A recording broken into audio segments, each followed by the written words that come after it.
Hai para pelajar, bertemu lagi kita dalam topik yang terbaru iaitu Tokoh Terbilang Kesultanan Melayu Melaka.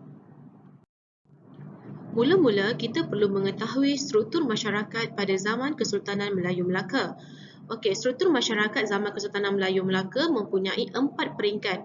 Yang pertama iaitu di atas sekali adalah Sultan, yang kedua pembesar, yang ketiga adalah rakyat dan yang terakhir sekali adalah hamba.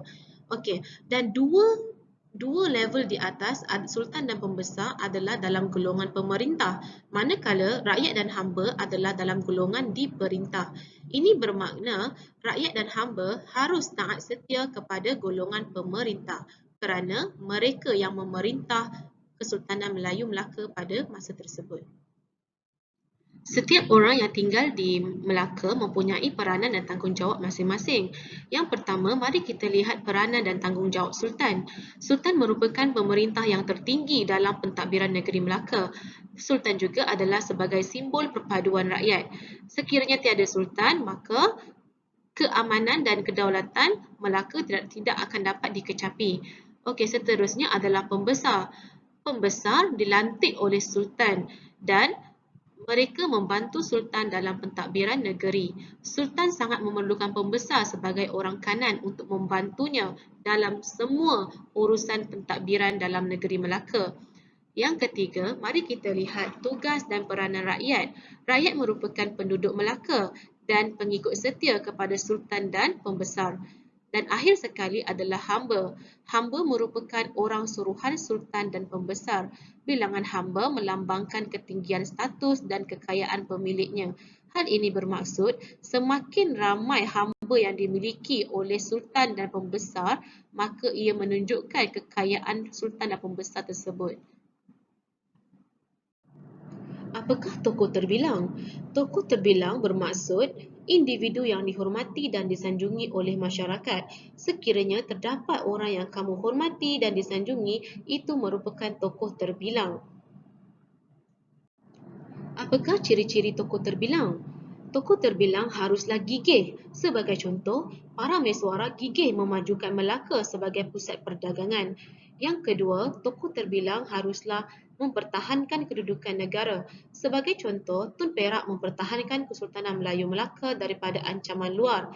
Dan yang terakhir sekali, tokoh terbilang perlulah sanggup berkorban untuk negara. Sebagai contoh, Hang Tuah mempertahankan perairan Melaka daripada serangan musuh. Mari sama-sama kita lihat tokoh-tokoh terbilang yang terdapat pada zaman Kesultanan Melayu Melaka serta sumbangan-sumbangan mereka. Tokoh yang pertama adalah para mesuara. Apakah sumbangan para mesuara? Sumbangan para mesuara yang paling besar adalah beliau mengasaskan Kesultanan Melayu Melaka dan memajukan Melaka sebagai pusat perdagangan.